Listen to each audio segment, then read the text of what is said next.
Christian, as the Adidas Runners global mindset coach, why does it seem like most people in today's society have a weak mind, or at the very least, a struggle with developing a strong mindset?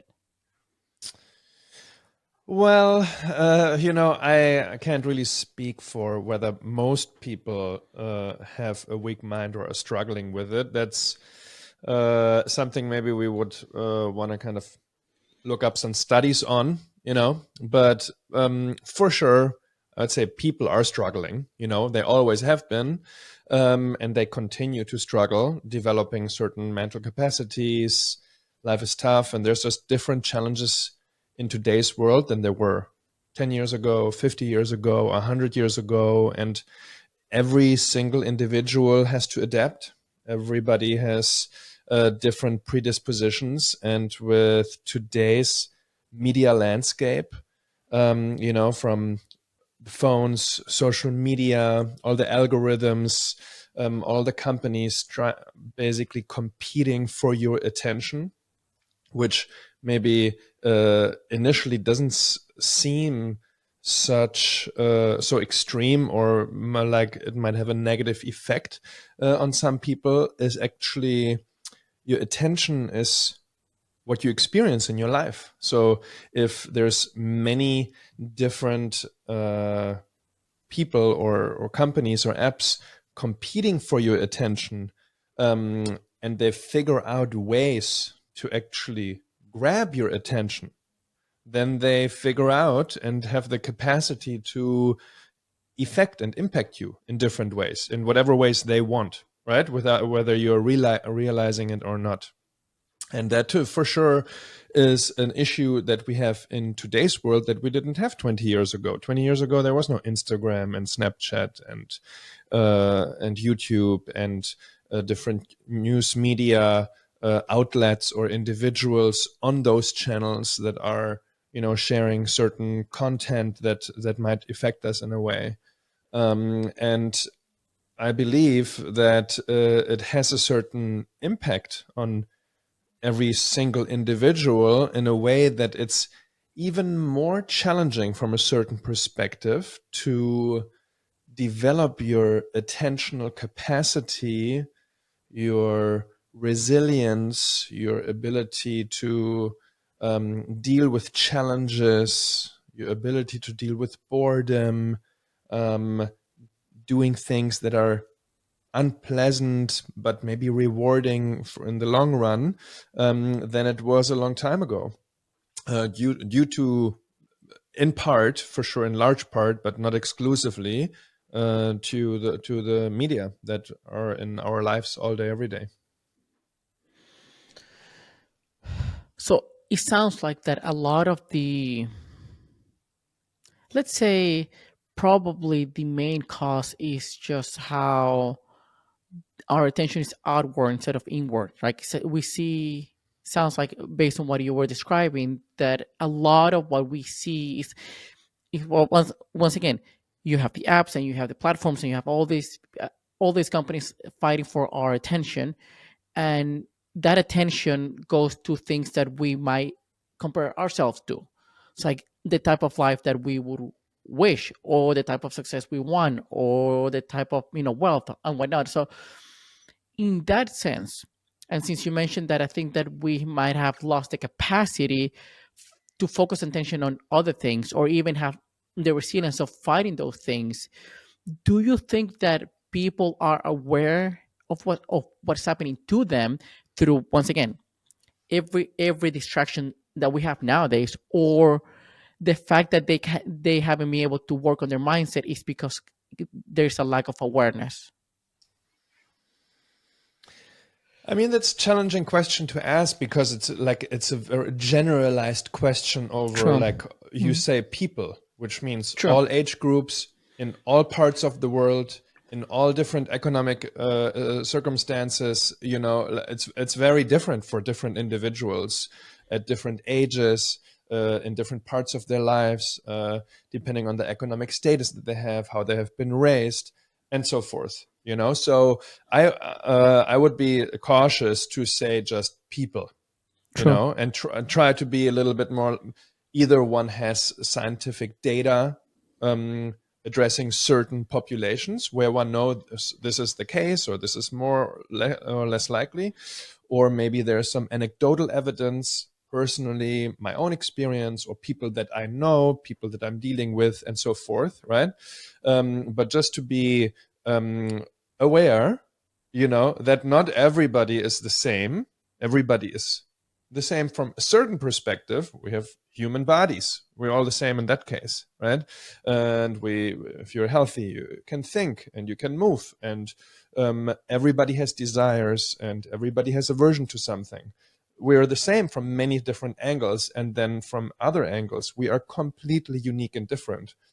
And the reason why I might be developing certain mental attributes and somebody else is not developing, and the third person and the fourth person is not for the same reason, not because we don't have the same challenges, we don't have the same interests, likes and dislikes, we're not in the same situation, we don't even have access to the same information, right? Back in the day,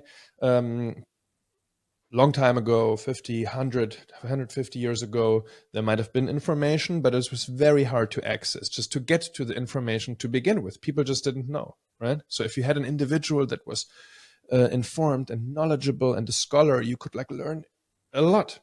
Nowadays, all the information in the world is pretty much accessible, or most of it, right? You could theoretically, if you have access to the internet, you can access almost all the world's knowledge at any given time. And now with AI, you can just ask it. But now the next issue is, on the one side, that might be somewhat helped with AI, actually, which is good, but you don't know which of the information that you are receiving is correct or not, right? As the one challenge. Let's say in the best case scenario, AI filters that, right? And doesn't share wrong information or false information. But you still have the issue of, you don't know what you don't know. You cannot ask questions about things that you don't know that you have questions about. You True. cannot ask questions about things that you don't know that you would be interested in if somebody would just share that information with you coincidentally. Okay, so there's all these different layers and perspectives to be held. So it's very complex, overall. The one thing that underlies every single person, whether it's a pro athlete, entrepreneur, a mother, whoever, whatever it is that you're doing in your life, a small child, right, elderly, not working anymore, is that all of us have desires and aversions. We all like things and we all dislike things. And none of us has ever chosen what things we like and what things we don't like. It's a reaction we have. You see something, you like it. It's nothing that you have done to cause this reaction that you like it, right? Or the opposite, whether it's a food that you eat that you don't like and your partner likes, or a movie that you see, or a person that you meet, an activity that you do, a piece of information that you receive, right? Um, so in going back to the media landscape, this is one element that they're working with heavily, is desire and aversion and instantaneous gratification. So they do something, you like it, and you will get an immediate reward. In part, that means just basically dopamine release, right? And you want more of this. The issue is that life in general, the life where you have to actually do things and not just look at a screen, doesn't operate in the same way. It's if you, let's say, we go simple, right? You're on a not Snapchat, but what's the other one? TikTok or something like that, right? And you're on a feed and you just scroll through and like you like an image and you will like it or watch it a little longer, and then you scroll to the next one and you like it again, and you scroll to the next one, you like it again, and you stay with each one 5 seconds, 10 seconds, 30 seconds, I don't know exactly. Then the one comes up that you don't like, you just swipe away. You don't like, you swipe, swipe, swipe, swipe, right? So the algorithms and you yourself unknowingly are training and unintentionally kind of reinforcing this habit of acting on your likes and dislikes. So you will do more of what you like, and anything I don't, why should I watch something for 15 seconds if I don't like it? I will swipe away, swipe away, swipe away. Real life doesn't work like that. You can't walk across the street and you're in the car, or you're driving and you don't like waiting at the traffic light, and you just go anyway. You can't be at your job and your coworker is talking to you and you don't like them and you just turn away and do something else. You can't be an athlete and you don't like to experience fatigue, so you just stop and you do what you like, right? Yeah, I mean, you're right there, and in a way that, and that's all, and that's why I like to phrase. It seems like, because it's just, as you said, it's my perception, and I could be completely off. I could be just, it might be a small percentage of population, or maybe 99%. Who knows? To me, it was more. Even when you find studies, you will find contradicting results. Like, okay, who should I follow? I mean, because it all depends what the sample size is, what exactly their backgrounds, their upbringings, and all of the things. But yes, we cannot generalize and say that most people, all people, and yeah, I mean, it's just my perception, or at least what I've been exposed to on on on, on social media. But I think I love what you said about the circumstances, how having everything so easily. I mean, just having, especially if you live in the West. If you live in the West, you have access to a lot of good things. You have good economic, let's say, countries, and but also you have these things that you don't have to even move out of your house to do grocery shopping, to buy something, to even go on a date, because you can just swipe left and right, and then the time, the effort, especially the mental and emotional effort that it requires to do certain things, is what it seems to be out of the picture to some extent, because we have lost the trying to make our lives easier. What has happened is now it has make our minds weaker. Once again, my this is my perception, in a way that it's just like a muscle. If you go to the gym constantly, then you're gonna get fit. But then if you use instant gratification, if you use apps to just get everything delivered to you, if you don't make any effort, then it's almost like being on the couch for months and months and months. And when you try to go back to the gym, you just have no strength, and then you have no stamina because you haven't worked out that muscle. Having said that, right? We hear a lot about mindset, and this is, and the topic that I love to talk about, this is just basically mindset, but we sort of know what it means. And I've done this in the podcast in the past, right? I like to use it like with concepts like self-awareness or mindfulness or confidence, so we sort of know what it means, but we don't, it's almost we don't have clarity in behaviors associated with these concepts, right? So when we don't know exactly what behaviors are associated with a strong mindset, then we cannot embody that. If we were going to break down or deconstruct the word or the concept of mindset into behaviors, which behaviors are associated, according to you, to your experience or to your perception, with a strong mindset? That's a that's a rough question. Yeah, Because I tell you why. Because mindset has a lot of different definitions for a lot of different people. I was part of a group of people that helped define what mindset, the word, means within the context of Adidas, very specifically. But if you go to the US Navy and you talk to the head psychologist there, his definition of mindset will be very different. Fair. There's books Yes. on mindset, and there it will be even maybe broader.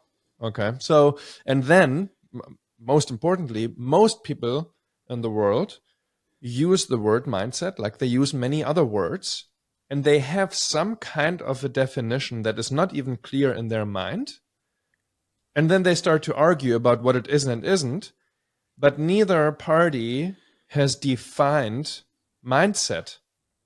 But they're not they can't even get on the same page because neither one of them has shared what they mean by mindset.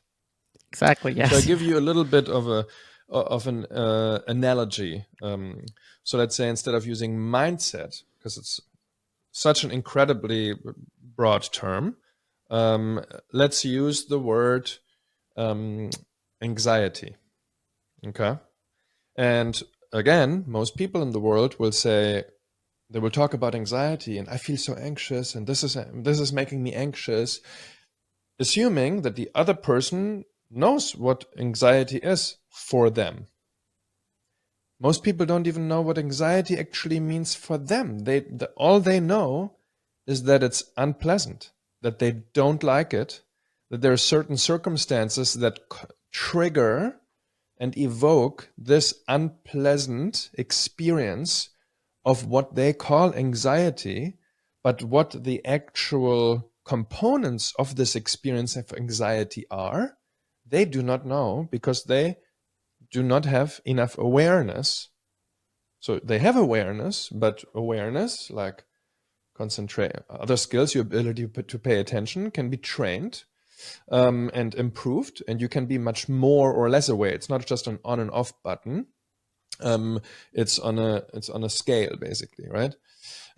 So if you're not so interoceptively aware, and you're not very curious and familiar with your experience of anxiety, then you will just know it's unpleasant. I feel it in the body, you know, and that's it. It's just like I don't like it. You can also use anger, or something. Motivation. What does it even mean? What is your experience when you have anxiety? So I can tell you what the experience of anxiety is when I have it. Okay, so when I experience something that I use the word anxiety to describe it as, there is a sensation around my solar plexus. This sensation is unpleasant for me. The sensation is around fist size. The sensation is oval in shape. The sensation is not static. It's somewhat pulsating, subtly, which I can only notice if I pay more attention to it and not just noticing it in the background, so to speak. The sensation is contracting, has a contracting energy, so it's inwardly facing the energy. It's not expanding. Additionally, when there's anxiety, what I call anxiety, there is thoughts in my mind. Those thoughts, in my case, are visual thoughts about the future. Generally, anxiety has the common aspect that people are thinking about the future. But is it auditory thoughts or visual thoughts? In my case, it's visual thoughts. What kind of visual thoughts? So most of the time, in my case, it's faces that I see, but they're so subtle that most of the time don't recognize it because I look through the faces. It's like looking at the water and you're trying to see the face inside of the water somewhere, as it's like swimming there, as it's like an object, and the reality, it's like a reflection on the top of the water, but I'm looking through it. So in the same manner, these faces that I see of the future individuals or myself, a lot of times I don't recognize them because I see through them. Okay. So these experiences are happening at the same time. And now there is aversion within me. I do not want this experience, which is unpleasant. And now I start to fight with it, so to speak. I don't like it. And that, all of these aspects together are what I will call anxiety. But when you are anxious, let's say when you are anxious, you might be actually experiencing a feeling in your throat, in your stomach. It's not in your solar plexus. Okay, it might be more in your head. It might be other thoughts. Maybe some people are more anxious and they don't feel it. It's only in their head. They're only thinking about something in the future, and they're not even aware of any sensations in the body, pleasant, unpleasant, or neutral. So, I know I'm not really answering your question. I'm just saying, like, mindset is just this term that right now I don't use the word mindset other than specifically for Adidas. Okay, and within Adidas, I have defined mindset, the word mindset, to be synonymous with the word mindfulness. Okay. But I also am very well aware that that is not the case for the vast majority of individuals. Okay. And there's definitions out there. So I cannot talk about, what other people feel is mindset. For me, mindset is one of those words in the world that's why I used the example of anxiety that a lot of people use. A lot of people think it's important, and nobody has the same definition. So I don't use the word mindset pretty much at all. Okay, and within Adidas, they wanted to use the word mindset because it has a more secular tone to it than mindfulness, even though mindfulness is also secular in the West, or can be, but comes from Buddhism, right? And they wanted it to sound a little bit broader, so to speak, and it's part of this holistic approach to fitness and wellness and running in this case. So all I can say is, like, my definition of mindset, okay? Because I'm also not knowledgeable of many other people's or any other individual's definition of mindset. Yeah, that's a very interesting approach and the way to see it, right? Now, an argument could be made that those anger, anxiety, sadness, hopelessness.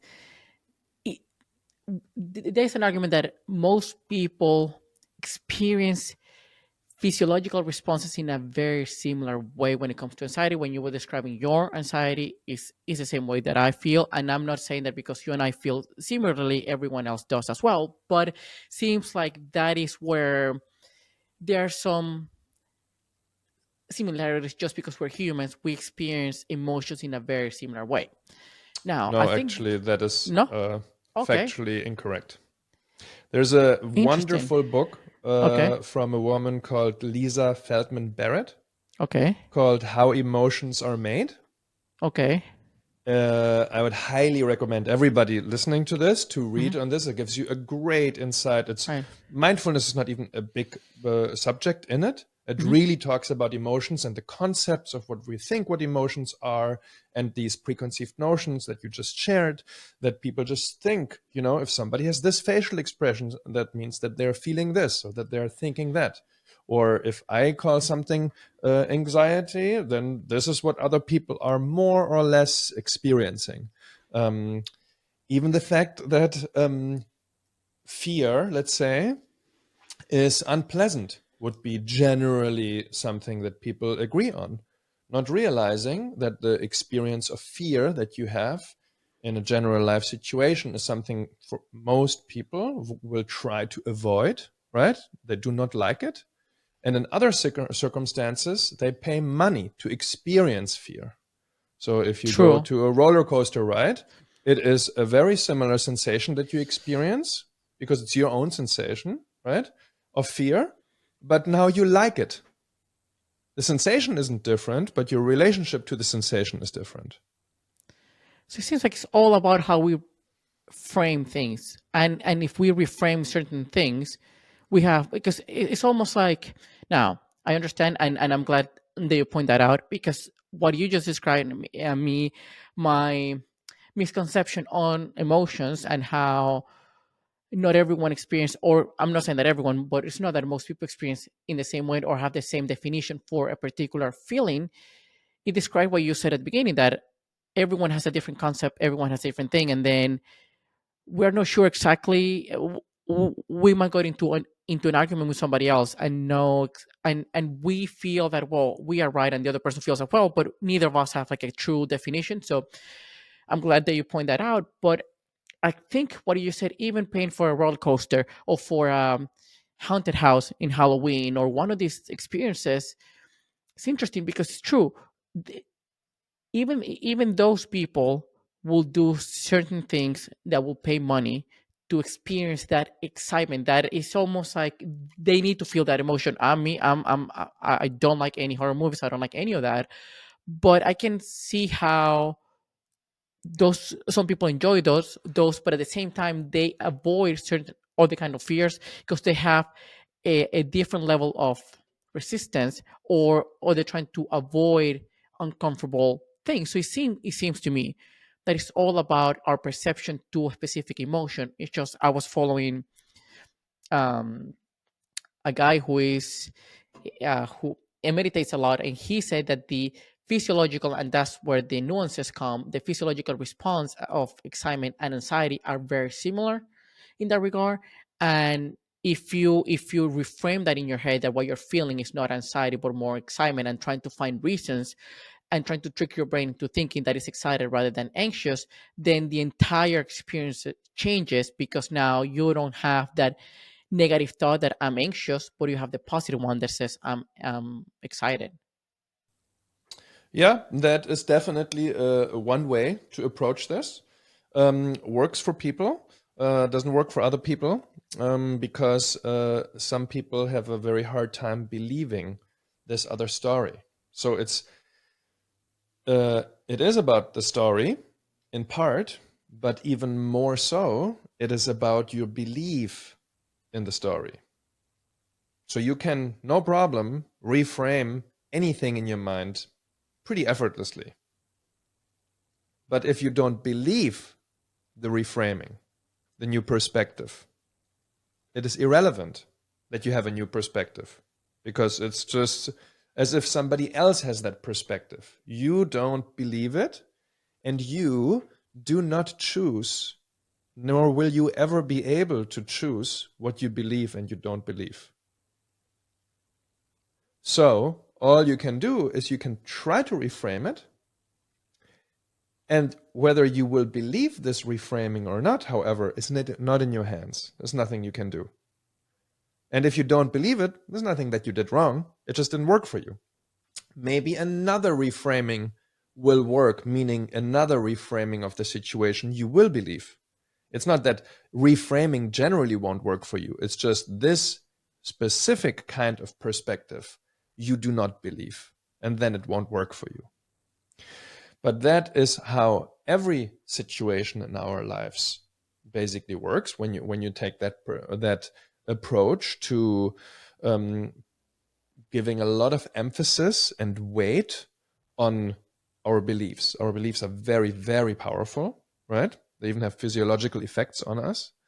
Um, and when people pay a lot of it, give a lot of weight and value to the stories in their mind, then the stories will weigh heavily on them. They will impact them greatly.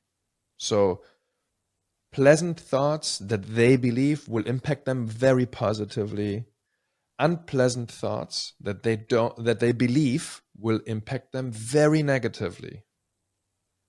Right? Thoughts that they do not believe will not impact them.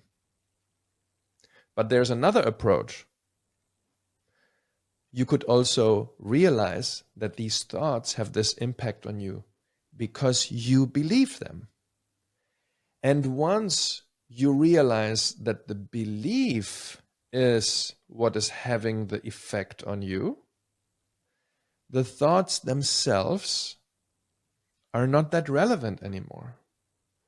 So then there is a thought in the mind, a pleasant thought, an unpleasant thought. I'm noticing it, but I don't need to believe it anymore. It's just a thought, it's just a sound in the mind. So if you can start to somewhat change your relationship to the thoughts in your mind, since there is someone, something, whatever you want to call it, that is noticing the thought. Something in you, if it is in you, is listening to the thought. Otherwise, that would be a thought, then there is nothing that could be aware of it, right? That's awareness. Okay, so if there's awareness of a thought, there can be awareness of the absence of a thought. Okay? And if there is this awareness more steadily available, you're more often throughout the day for longer periods of times aware that there are thoughts and that there's no thoughts and that there's pleasant thoughts and unpleasant thoughts and there's repetitive thoughts, but there's always this awareness. You eventually can start to identify more with the awareness part rather than the thought part. So you are not the thought, nor am I having the thought, but I am aware of a thought. Okay, and if the thought is pleasant, great. Maybe I can leverage it, take advantage of it.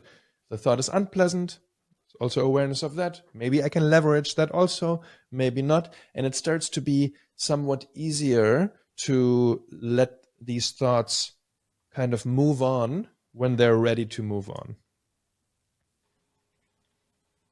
Yeah, so it's almost when you were mentioning about the reframing, that sometimes if I don't believe the story, or if I don't believe, yeah, if I don't believe the story or believe in your reframing, nothing will happen. The first thought that came to my mind is me saying the sky is green. I can tell myself that many times, but I won't believe it. It won't change the way I see the world. However, well, also to add, I'm aware that we are not responsible, or it was completely outside of control, the way that the stories were created in our head, that was based on most of them childhood experiences. We experienced something and our brain created a story to help us understand that event, and then we just grow up with those stories without being aware that those are not necessarily true, but they're true to us. And then we have to develop this awareness and trying to understand, so, okay, what thoughts or what stories serve me, and what stories don't.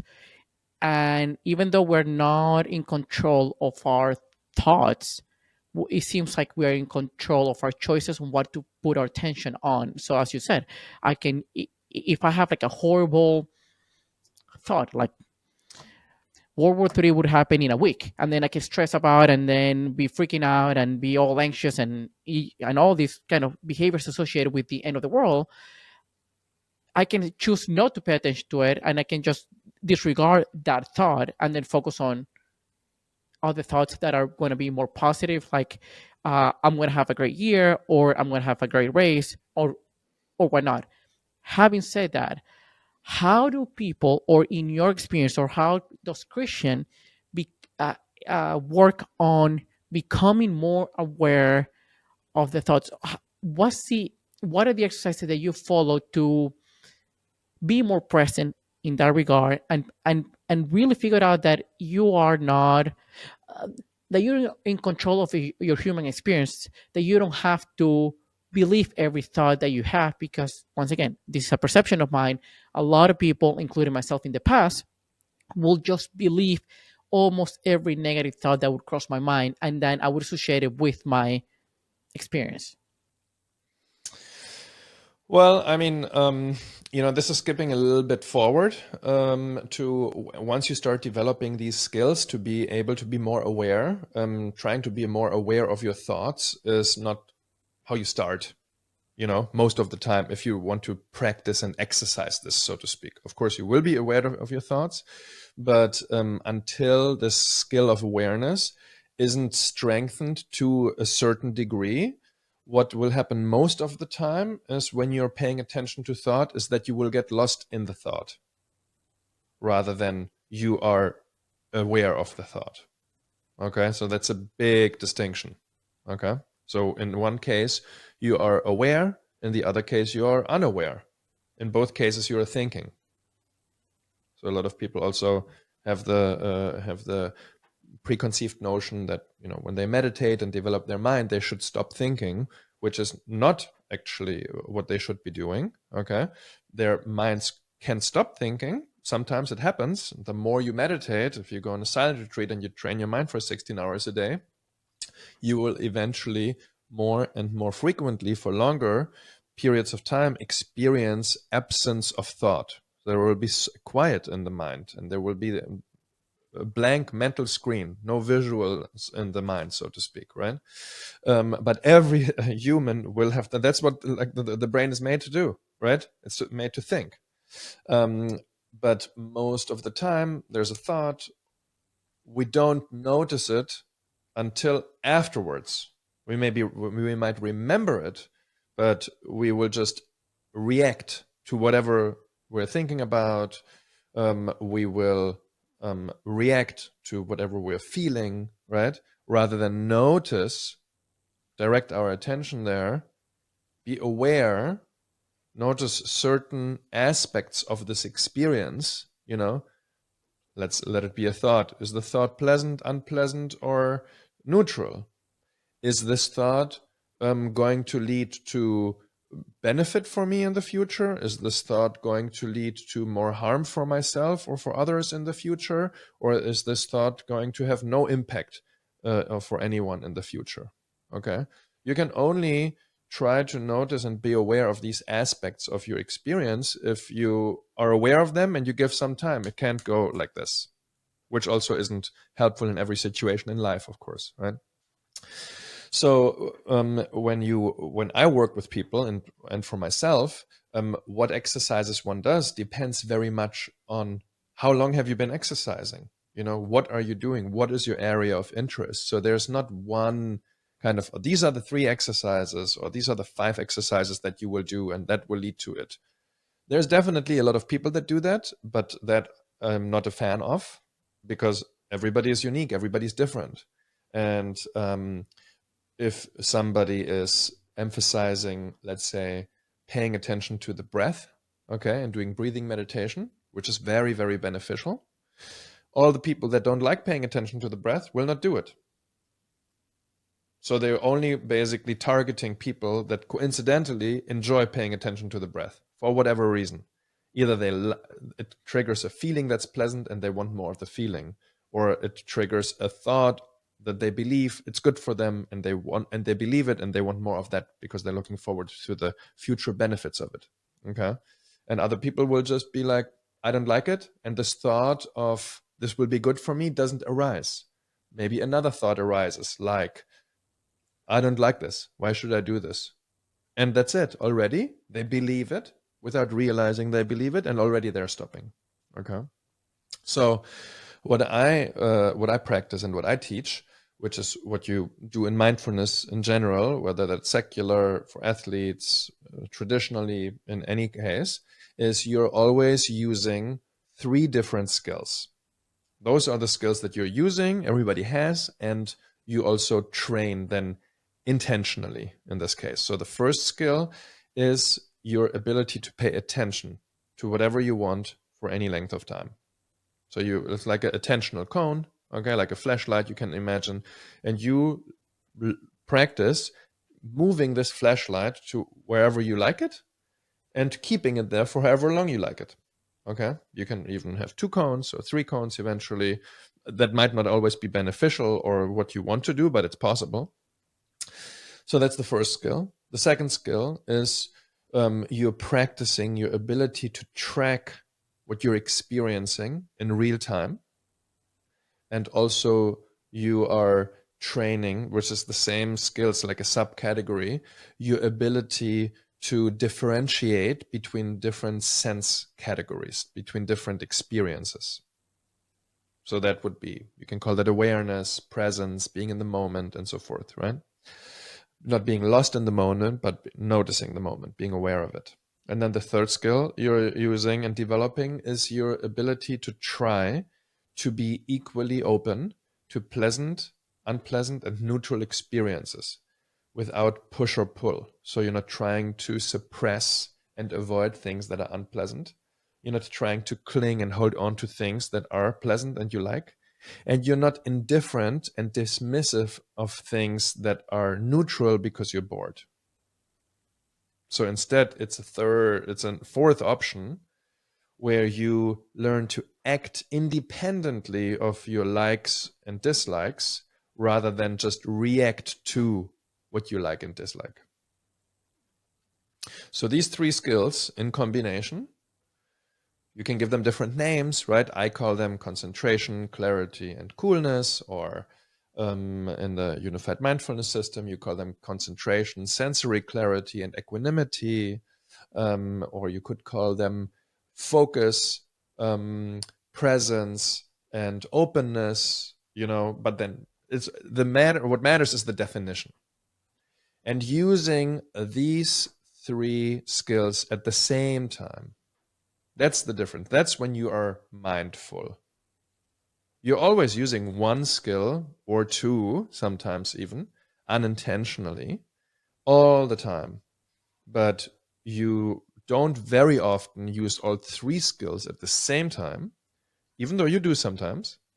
And by sometimes, I mean daily, for brief moments without realizing it. But if somebody is not, generally speaking, has some kind of meditative practice, then these individuals, even though using these three skills in their lives, don't improve these skills. And the reason they don't improve them is because they don't train the three skills in a systematic and consistent way. And rather, they use these skills sporadically and unintentionally, without any system in place. So what emerges in the mind, and what you like and what you don't like, and what you can focus on and what you want to focus on, and how the mind develops and so forth, gets very, very complex.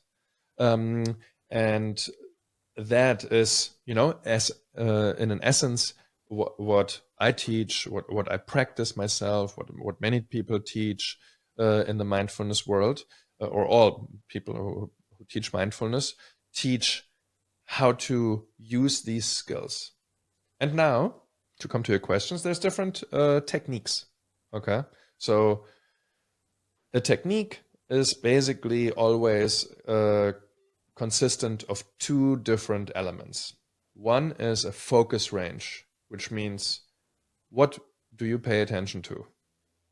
You choose, and that this technique that you're doing will describe and prescribe a limitation of your focus range. This is what you should pay attention to: my breath, my entire body, all of it, or only my back, or only sounds, or form, like posture, right? It could be anything.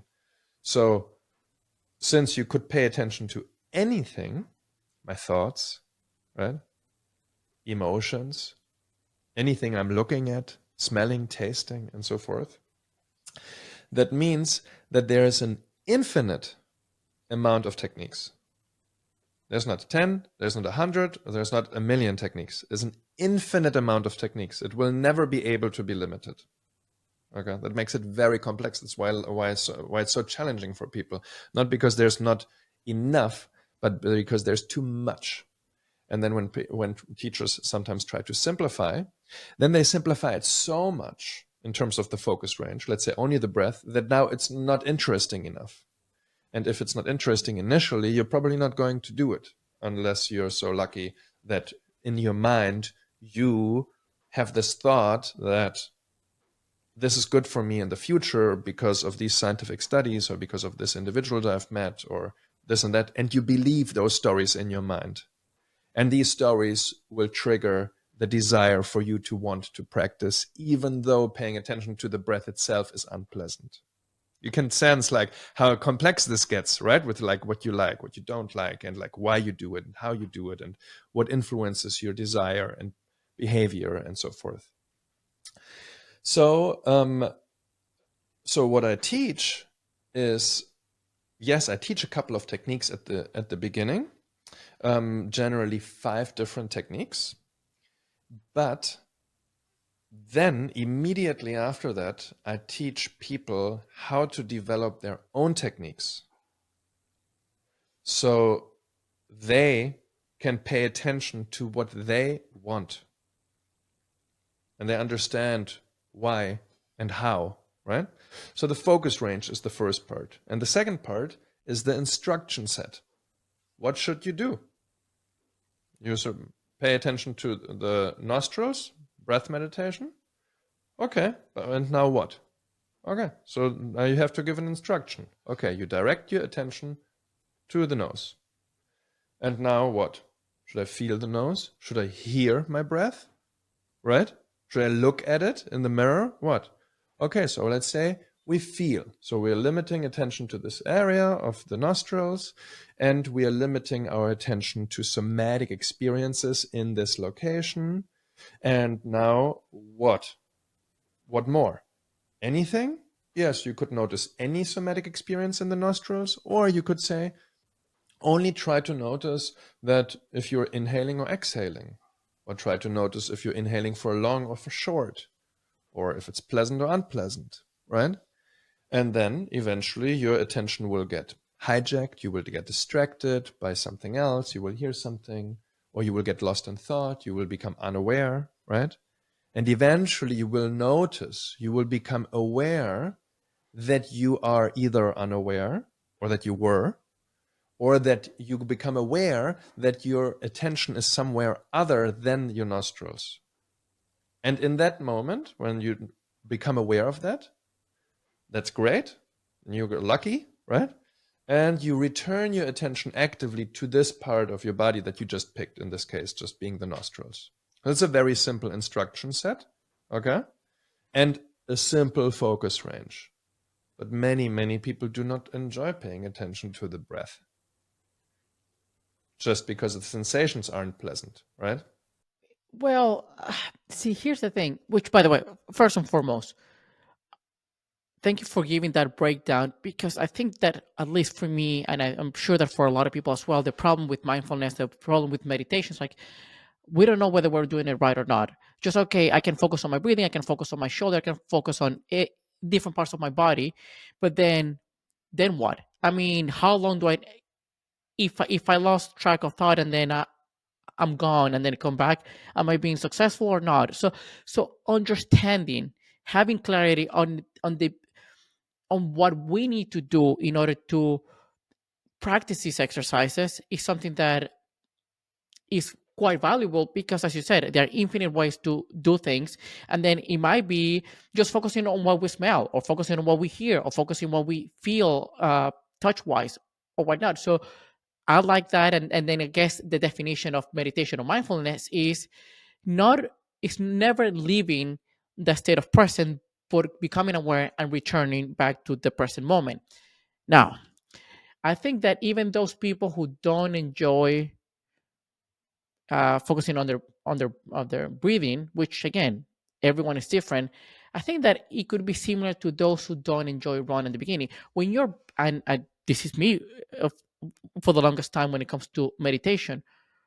When you're bad at something, when you're not very good because you've never done it before, you hate it, right? It's almost like then you start loving it. As a kid, I used to hate running because running used to be used as a punishment. Like, if you made a mistake, whatever, run a lap. So it was never enjoyable until I, turned 30, and then I started running for as a coping mechanism, and then I started enjoying running. But it was because I was having the wrong approach, and I didn't let myself to do it for enough of a time, or long enough for me to, now I can get it.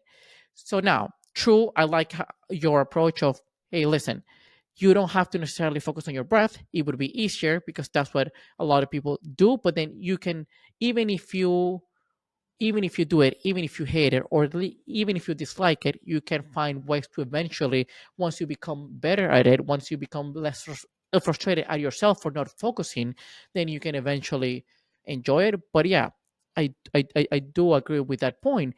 And I would like to pivot a bit because I think one of the biggest issues with us humans is the setbacks that we experience in life, and that's where you need to be the most mindful. That's when you need to have that mental strength to anything that happens, whether at work that you got fired, or you had a breakup, or loved one died, or you got injured. Anything, any setback in life can take a toll on us. And I know that you had at least in your experience, you had a fair share of setbacks in your young career as a tennis player, and you also experience injuries. You get a broken wrist, a broken foot, and eventually your shoulder is what basically took you out and cut your career short. In those moments when you were, I don't know, 21, 22, whatever, and what do you learn about yourself during those tough times, especially since you were so determined to reach the top and then you faced a major, major setback, but your body kept, breaking apart? What was the mental side of it, and how has that helped you nowadays to train your athletes? Yeah, I mean, I was, like you were saying, I was injured a lot when I was younger and still playing. Unfortunately, I had to disappoint you, but it didn't have any beneficial impact on me for a long time. It did not result in any kind of insight or kind of a mental breakthrough or revelations of what I should and shouldn't do or how to change things, even in the slightest. I just waited it out. I did my rehab, and then when I was healthy again, I tried to practice again. I was annoyed. I was impatient. Then I would get healthy. I would start practicing again. And then I would get injured again. I would go through the same thing over and over, until I had an injury that I couldn't recover from. And then it was over, my tennis career as a player. And then I just sat there and I was like, I didn't know what to do. So that was kind of my experience. I think the reality is not as all these Cycle. Yeah. challenges that one goes through. Again, like I was saying, everybody reacts differently, and I learned from them. Um, Now I'm 43. Uh, Now I've been going through injuries again. Once again, my whole life I've pretty much been injured, always maybe not done this right or these exercises right. And now, 23 years after finishing my professional tennis career, I have gotten to the point where again every year I'm getting injured, where I realized, okay, I need to break things down into um, its smaller parts. I need to focus on the disbalances in my body, try to fix those, get strong in areas that I have never trained, realign the body to get rid of as much discrepancies in my body as I'm able to, and then with a kind of stronger base foundation can start to train and stay healthy.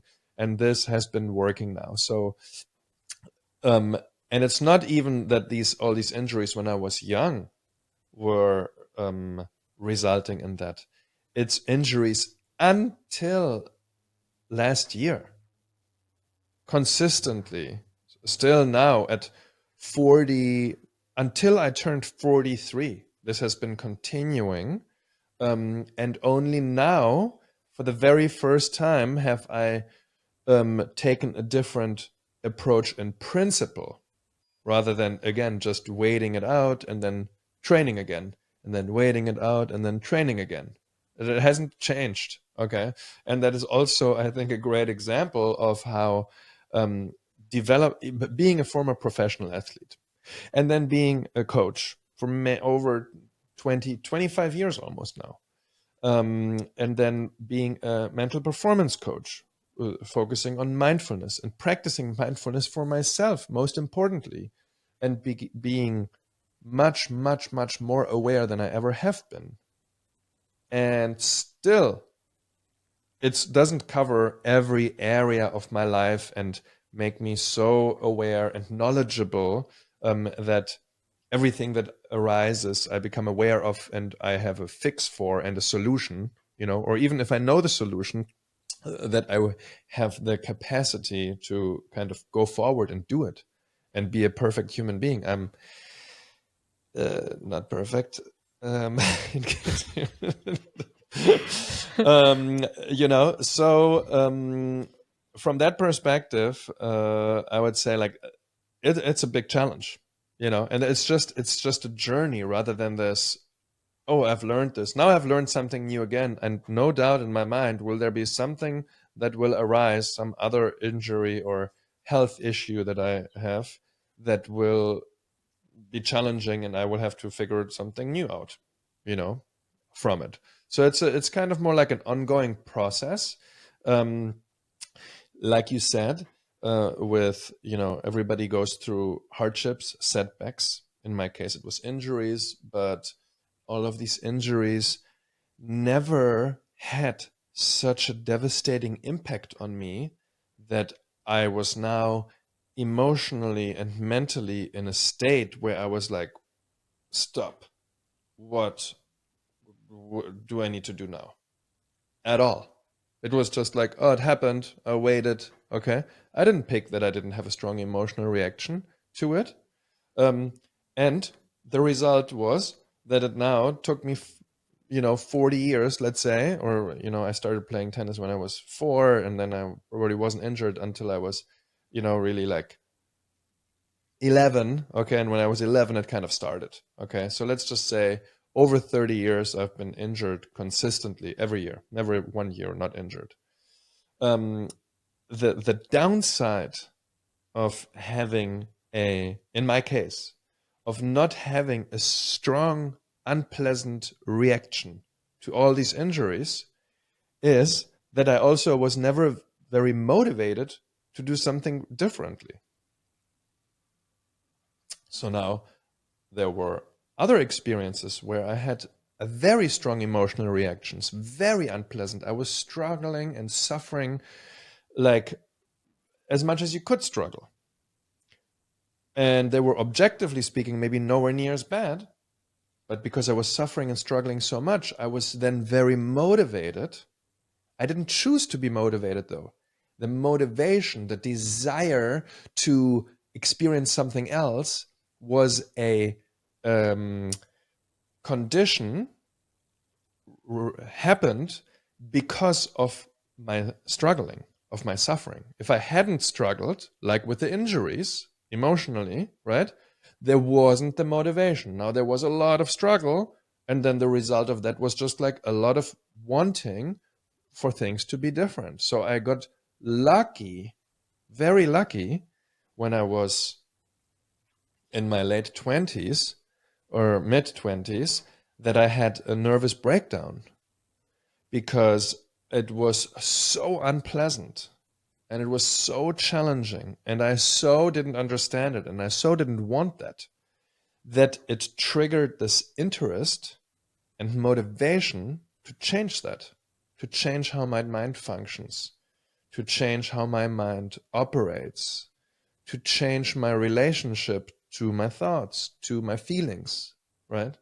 Which I am in the process of, obviously, and will be until the end of my life. So it's very different now than it has been 5 years ago and 15 and 25 years ago. And it will be different in 5 years from now and in 20. If not, then I'm not changing anything and no new experiences are coming, right?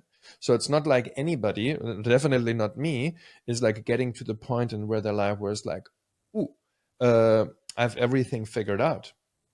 I'm struggling much less. I mean, don't get me wrong. Like I'm having a good life. I'm enjoying myself. Everything is wonderful. But also, nonetheless, I'm not in a state of delusion where I believe a thought of, oh yeah, I know everything, or everything about myself and what I need and can do and should do, um, because I've noticed how often I've proven myself wrong, how often I had a belief, right? I was sure as day and night, this is how it is, and it wasn't like that, right? And as the more often my thoughts were proven, my beliefs were proven wrong, deep foundational beliefs, like the sky is blue, the water is wet kind of belief. Okay. You're like, okay, maybe it's a thought. I believe it, but maybe it's not true. Just because I believe it doesn't make it reality. And that is, right, the process that, we're all on the path really to changing that, in order at the end of the day just to not struggle so much, to have a better time, is really like what it comes down to at the end of the day. Yeah, life has a funny ways to show us that we were wrong. And then you're just like, I thought I was right. And then, no, I'm not. But it's very interesting. And that last point that you made about, well, I had these beliefs like the sky is blue or the water's wet. And then, well, are they true or not? That is been a constant question of mine. And I've addressed it in the podcast in the past with some people that are more into philosophical questions, mindfulness and things like that. It's like, okay, I can challenge stories that are that I know that are stories, right? Like, well, most people won't like me, or I'll never, make money, or I'll never find a partner. Those kind of beliefs that you kind of know that those are stories and you can change them. But my question has been lately is like, how do I challenge a story that I'm not aware is a story that for me has always been a reality? It's like, just like you said, I mean, there are some beliefs that we don't even think about it because for us it's just reality. So it's just a very, very interesting point that you raised there.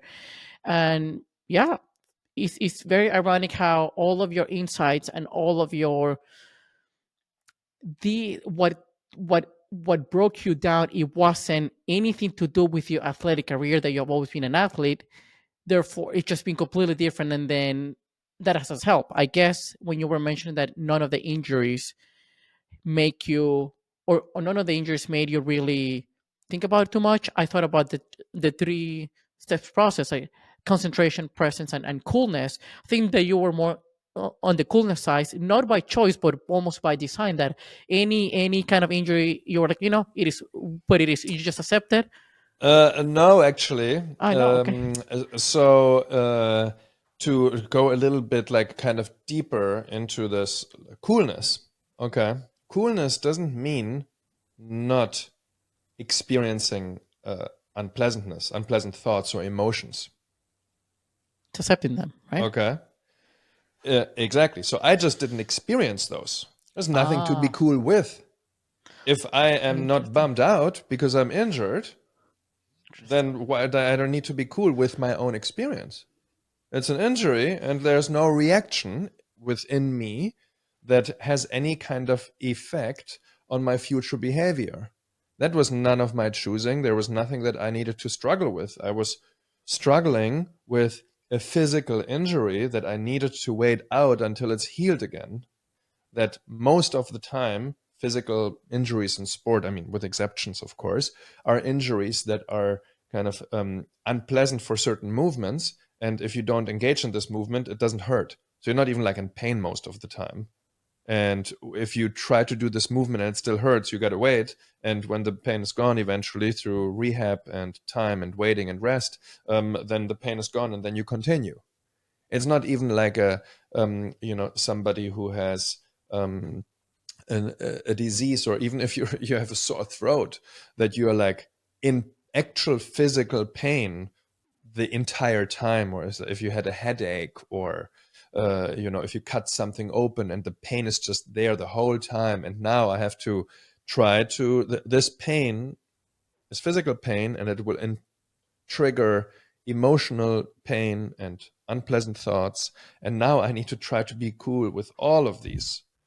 But physical injuries like this, the ones that I had at least, were just like instants of pain, and then they were gone, and now I was just like waiting.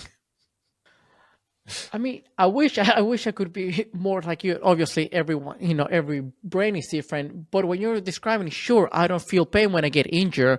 But then, for instance, me as a runner, I've sprained my ankle like 3 or 4 times. I'm injured now, and this is the first time I never had like a twice high ankle sprain, and the first time I had like a grade 3 ankle sprain. It's like almost like completely gone. I mean, it was a completely tear.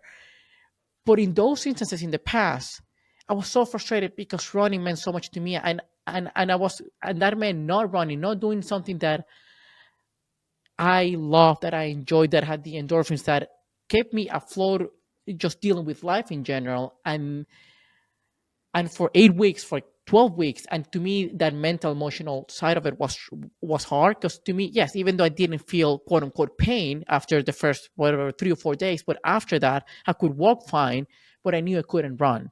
And I think that's the mental aspect of the injury, at least for me.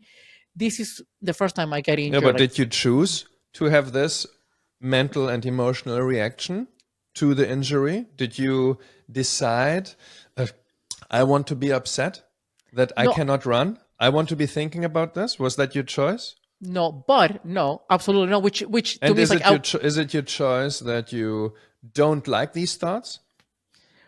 I don't think it's I think well, it's my choice not liking the thought because I can It is choose your what. choice to not like the thought?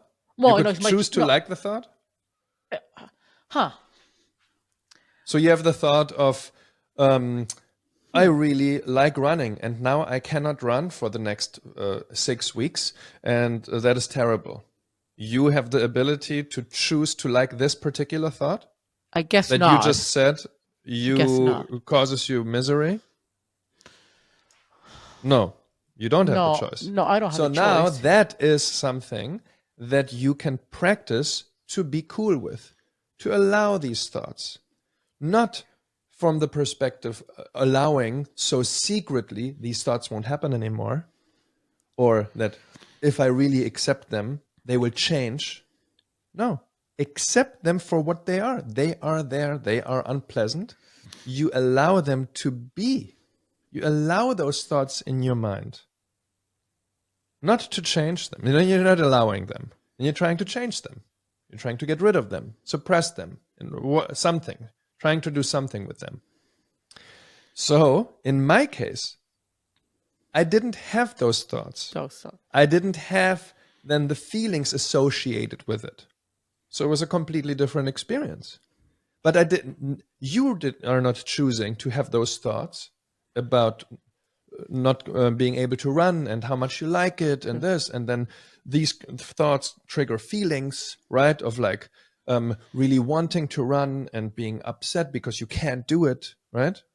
Um, Nor did I choose to not have these thoughts and no feelings associated with the absence of thoughts. It's not, nor is it your choice, nor was it my choice. Okay. So in your case now, you might have the benefit that because you realize how unpleasant this is for you, these thoughts and these feelings, that there might be something that you can do about it. So maybe in the future, you can educate yourself on what can you do and how can you train your ankles and do ankle training and stabilization exercises and proprioceptive exercises and so forth in order to minimize the risk of injury in your ankles. Okay, maybe this information now, or maybe you already had that information, and this strong aversion towards not running and really wanting it results in you wanting to do these exercises now just in order so you can run in the future. And then, as unpleasant as this was, or still is, it will have a beneficial effect on you. you know what? Me remember just what you said about not you were not motivated enough to do things differently due to the injuries because you'd never felt that uncomfort, that pain, and then you're saying now that I can use this for making things better. Funny enough, this is the first time when I injure. 3 weeks ago that I just accepted. I was like, it is. I mean, I cannot change anything. It was again like a freak roll. I wasn't running too fast. I wasn't doing anything crazy. Instead of being frustrated, instead of being angry, instead of being sad or anything, I was just, you know what, it is what it is. I'm just gonna wait for 6, 8 weeks or whatever, and that's it. I just accepted. However, this is the first time that I'm not even that motivated to do exercises of the ankle exercises that I did in the past. In the past, I just wanted to come back to running, and then I did them, and then this time I was like, I'm rarely doing it, which is concerning because I know that if I don't do them once I go back to running again, I will probably re-injure. So it's all about how much the pain motivates you to change, and if you don't have that pain, then you can live your life without changing. Interesting. Yes, and then for other individuals, they will have this motivation without the pain, and the other individuals will have the pain without the motivation. Then you're really like unlucky. Yeah, yeah, that is You bizarre. understand, but you understand like how like that Yeah. is none of your doing and none of my doing and anybody's doing. If you're motivated or not, if the pain in your body motivates you to do this or that, it was not your choice.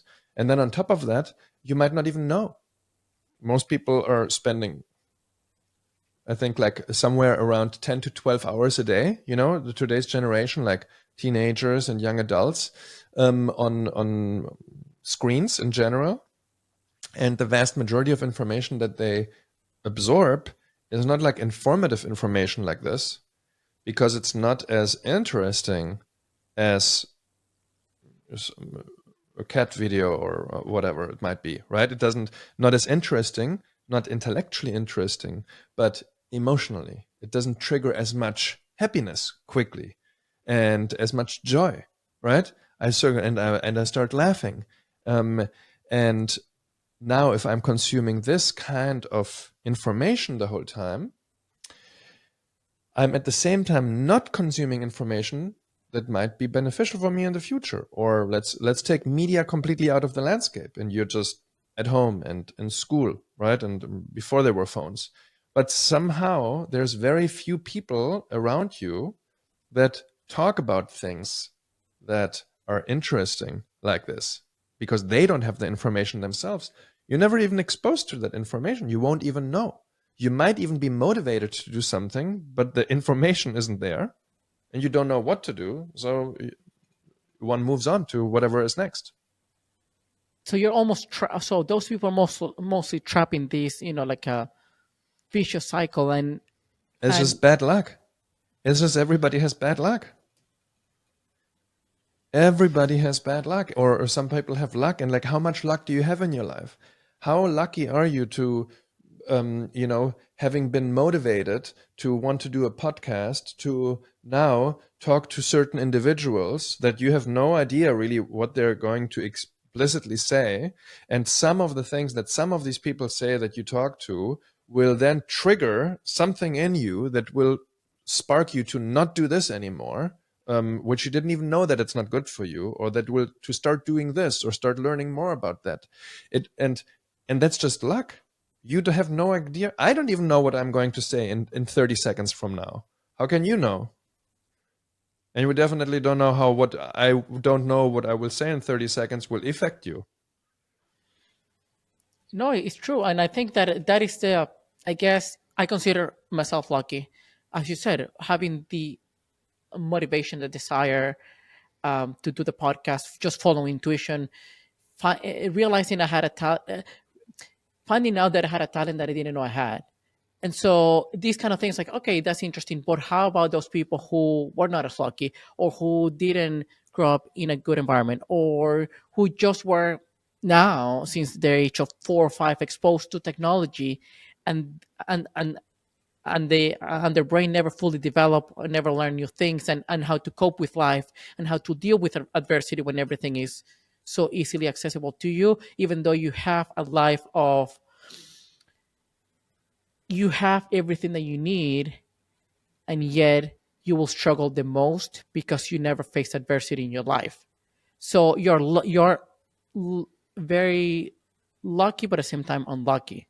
So it's a very interesting way of looking at things. How too much advantages will cripple you, and too much disadvantages will cripple you as well. So it's always finding that nice balance of, I want adversity, but then not too much so I can still be mentally stronger to face other things in life.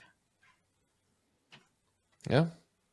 I like that. Christian, it's been a wonderful conversation. I could just go for, I like deeper, awesome conversation. I could go for hours. I had other questions to ask, but as a closing question, and this more on a personal level, of course, you had a great mentor in your life, somebody who was there for you, somebody who gave you direction after you retire as a tennis player, somebody who was there for you for a long time and put a lot of effort and energy to probably help you to be who you are today.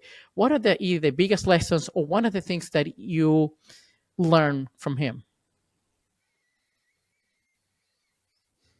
I mean, I had a few mentors.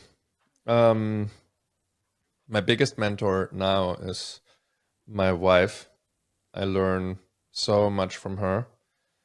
Um, it's all the sides that I struggle with that don't come naturally to me. Like generosity, for example, are the skills where she excels in. Most generous human being you could imagine. Which is interesting to, then being someone who is where this generosity doesn't just come across for all people, no matter who, strangers, friends, whoever it might be. So I know you might be referring to my mentor, like from when I was after my injury, Klaus, who was also great. But at this point in time, I think the person that I learn from the most is my wife. Really, it's on a day-to-day basis, basically showing me what matters, um, allowing me to be who I am, to do what I love, um, which is also, again, speaking about luck. How lucky is can one individual be to spending your life with someone who allows you and loves and enjoys you doing everything that you want to do. That is um, something that we kind of, some of these things that we have in common. I also love and enjoy everything that she's doing and she's excelling at. But we kind of, I think we kind of teach each other, so to speak. There's a lot of elements that where I learn from her, whether that is things that she explains to me or just how she is. A lot of the teaching in the world, the most inspiring teaching happens not through explanatory teaching. A lot of times you're inspired because you experience and witness how someone is, and not just because of what someone says. By example, almost. By examples, it's like, to be extreme, like you can explain to somebody how bad it is to smoke, and then you start a cigarette. You really shouldn't be smoking. But you can also explain to somebody that one should be generous, and for these reasons it's good to be generous, and you should be more generous. Or you can also just never talk about it and just be generous. So there's these two dimensions of teaching, and she teaches me on both of those dimensions, and I hope that I will never stop learning. Awesome, man. I love that answer. And it's true. I mean, I think that people can explain things to us, but then we learn more by looking at other people's actions. We mimic. And that's why they're called learned behaviors. We just, I guess, your wife has learned a ton from you and you from her, because it's almost like you're both almost unconsciously mimic the other person's behaviors, and then you just both of them, I mean both of you just like push each other and then grow together in that regard. So Love that answer. Yes, initially I thought about your mentor when you were younger, since that's who sort of developed you during your young adult life. But I love this answer because it's more real to what you're experiencing right now and what is important to you and the lessons that you have learned while being with her. So love the answer. Wonderful. Thank you. Yeah, Christian. So where can people find you? Know that you're an entrepreneur. You teach people mindfulness, and you teach people how to deal better with adversity with all these exercises. Where can how can people get in touch with you or even work with you? It's really my website or websites. My company, Mindsize Sports, where you can have a learn to meditate. It's tailored to athletes. It's an 8-week program, self-paced, but it will take at least 8 weeks. You can't speed it up, but you could go slower.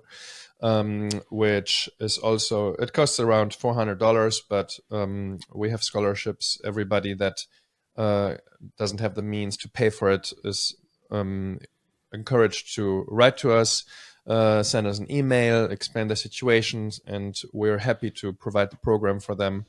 And then my website, just Straka, my last name, .la, where you can contact me or read a little bit about what I do. I don't have social media, so it's really just that. Awesome. Yes, I'll add those to the video, the show notes, and the YouTube description. Once again, Christian, was a total pleasure having you on. Thank you. Thank you. Likewise, Daniel.